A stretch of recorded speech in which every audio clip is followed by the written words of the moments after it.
What is up, everybody? It is Alex from Heavy New York. We are back at the St. Vitus basement. Hope you all had a great Halloween. And celebrating the Halloween bangover, we are here with Imperial Triumphant. Thank you all so much for being here. Thanks for having us.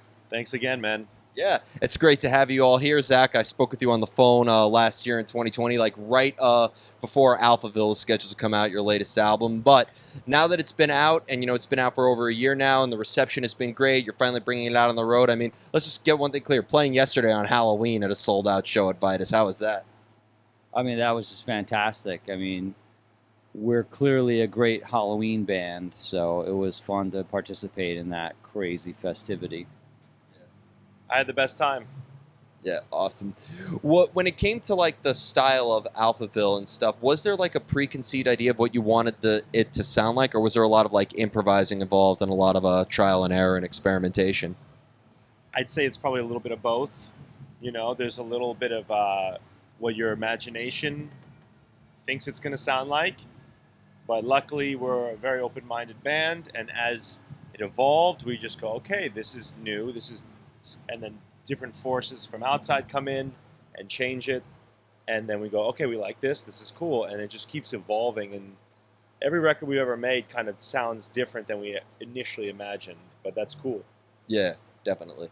And when it comes to, are you like looking like, was Alphaville originally intended to be like just the continuation of Vile Luxury, or was like Alphaville almost kind of like its own entity in the Imperial Triumphant catalog now that you have 4 albums out?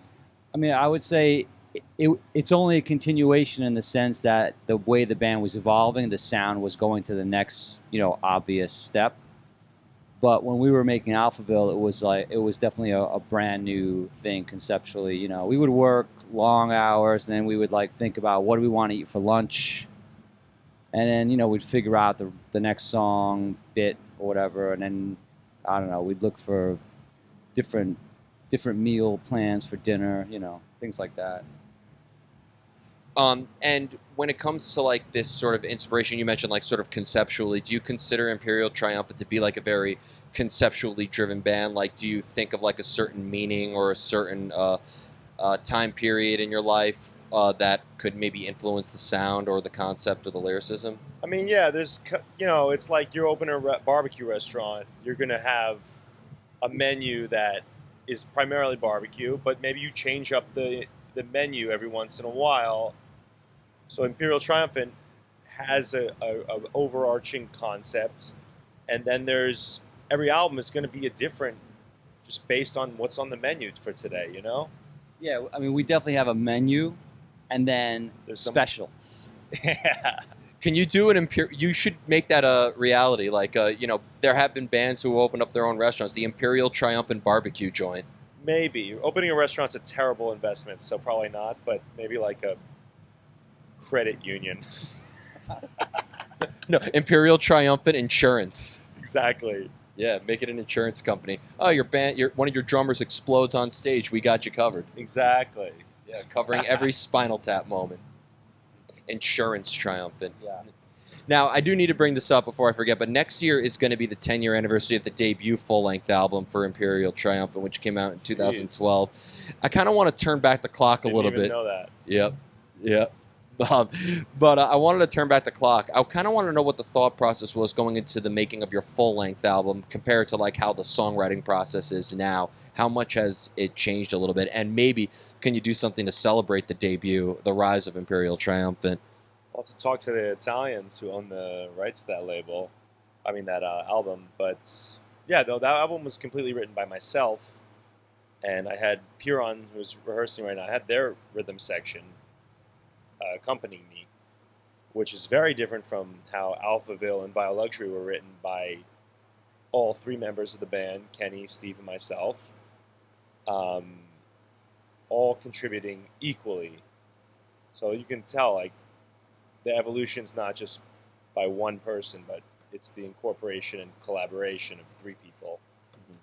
And when it comes to the visual aesthetic of Imperial Triumphant with the masks, I love the photo shoot and the presentation. I really want to know, I think I mentioned it to you on the phone last year, but like, do you almost feel like with Imperial Triumphant that maybe like you're in a way portraying like for lack of better words, a character or maybe somebody outside of who you personally are? Or is it just another form of expression?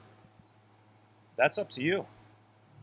Yeah, I mean, I think it's great to leave those kinds of things up to the listener or in art in general, the viewer of the art. I take a page out of David Lynch's book. Like let everybody interpret it since it's such a subjective and such a personal thing. Has maybe other people's interpretations maybe influenced on how you look at your own band in a way? Some people, it's amazing. Some fans, they're right in line with some of the things that we are thinking, and then some fans have a totally different version of things that we do, and I think all of it is great, because that's the whole point of art, to connect people. In order for your songwriting process, do you find it maybe easier to come up with new ideas when you're like maybe more alone in isolation, being such a great feel for creativity, what it is? Or do you prefer to come up with ideas when all of you guys are in the company of each other? It's both. Songs have come in that are completely written by one person alone, and there are songs that have come out of just jamming together for hours. And they're both great songs. So it's really just, I don't think there's a one tried and true method for us, but tried and true. Tried and true. One tried and true method. That's going on the barbecue menu. Yeah. Oh, that's the ice. Yeah, ice right, machine. the ice machine. That's going on the record. And so it's just keeping an open mind to any form of creation, I think, is what works for us.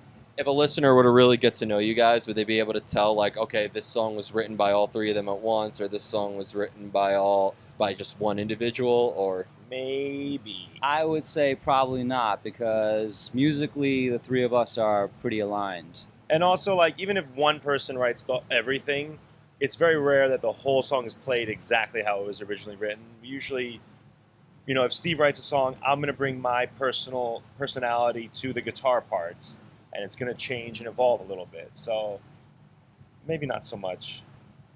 Yeah, I mean, we just like to keep it open so that every member has a real creative attachment to the piece.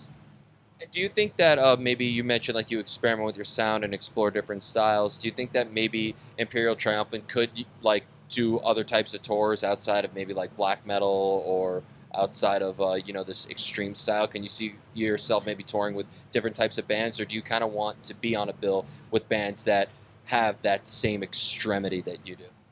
We'd like to be on every type of bill possible. Yeah, agreed. Do a tour with Three Doors Down. Sure, why not? Why not? It's possible. Yeah. Yep. And this will be my first time seeing Imperial Triumphant live tonight. I'm very excited to see you guys. I was at another Halloween party last night.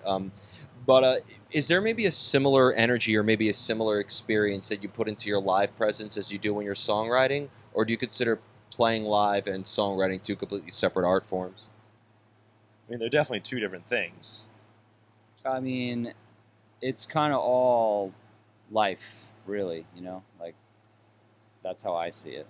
Well, songwriting is like you writing the piece, and then performing it live is you're resuscitating it and bringing it back to life. I agree with Zach, but I feel like it's all one thing. Like, when you're writing, you're channeling this amazing thing that is music or art or creativity, and then when you're on stage performing, you're also channeling this amazing thing that I don't even know what it is, but it's cool. Do you almost feel like crowd interaction or stage presence is almost something that you have to rehearse or practice for, or like is that something that just comes naturally as you play more and more shows? That's just like, if that's in you as a performer, then it's going to come out. And if you're more of a, I guess, introverted performer, then that's going to be your thing, It's just kind of based, I guess, on the personality of the performer. And I think you get the best of both worlds. Like, I think, there's some bands that are very static on stage, but it adds to the overall performance aspect. And then there are some bands that... there's no wrong answer. Yeah, definitely. I mean, performing, connecting with the crowd, even if you're one of those bands that doesn't move around or you're stagnant on stage, you're still connecting with the crowd energetically, right? So, and then if you're the other kind of person or band that connects with the crowd by engaging them actively, well, then you're still connecting with them anyway, right? So it's all amazing. And the final question I wanted to ask you is, being that Imperial Triumphant originated here in New York, this is the homecoming show tonight at St. Vitus. Was there kind of like a local scene that maybe, were you guys involved in? Like, were you playing shows at like Black Anvil, or were you like, hitting up Lucky 13 Saloon or the Kingsland or any of our other great venues here in New York Kingsland City? didn't exist for back in the day. Yeah, and you started in 2012, or like the album came out When in I was 2012. playing in 2012, it was just, we would rip it. We weren't even Vitus good wasn't enough. even here. It was, but we weren't good enough to play Vitus. We were playing Acheron. That place closed down before my time. Yeah, that place closed down. Acheron was a great place also. That was a though. great little hub for us, and we played with a lot of killer bands and met a lot of great artists to connect with. And then, yeah, we played Lucky 13, we played at Kingsland. Our first show at Vitus, we played for 13 people, and now we're doing 2 sold-out shows back to back. Hell yeah. And you got Century Media on your side, too. It was a great label, great They're people. coming tonight. You can Yep. meet them. Yep, it's going to be a hell of a party tonight. And what is your sort of like take on the New York City scene now? Because there's been a lot of great bands and new venues and stuff. Like, do you find like when you're playing here in New York in your hometown, it is almost kind of like the good old days in a way? I mean, playing when you've done a tour and you end at home, that's kind of the best way to end a tour, because you can go get the food you want that you're used to getting and sleep in your bed. So Sleeping in your bed is huge. that makes kind of a difference, and it's cool because your local friends come to those shows, and it's nice to hang with friends and reconnect and all Yeah. that stuff. And by the end of the tour, the band is insanely tight, so we just play our asses off. Hit the local show jackpot tonight. Precisely. Exactly.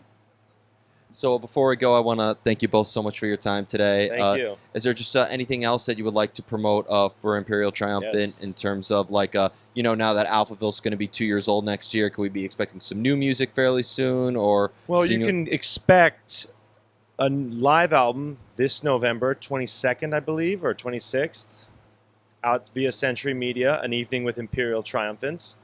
And then you can also expect a new record out next year. Can't say any more about it, and you can expect to see us on the road a lot next year. So thank you to everyone who supported us, and we'll see you on the road. Yeah, I just want to thank the fans so much for all the support. Coming back after 2 years of not playing, it's been really great. The reception's been amazing, and it's all because of the fans. The fans are great, and thank you guys for giving us some great new music as well as the soundtrack to these Thanks, man. times. But thank you so much, everybody. Imperial Triumphant. Check out Alphaville out on Century Media if you haven't already. This is Alex from Heavy New York, and we will see you next time.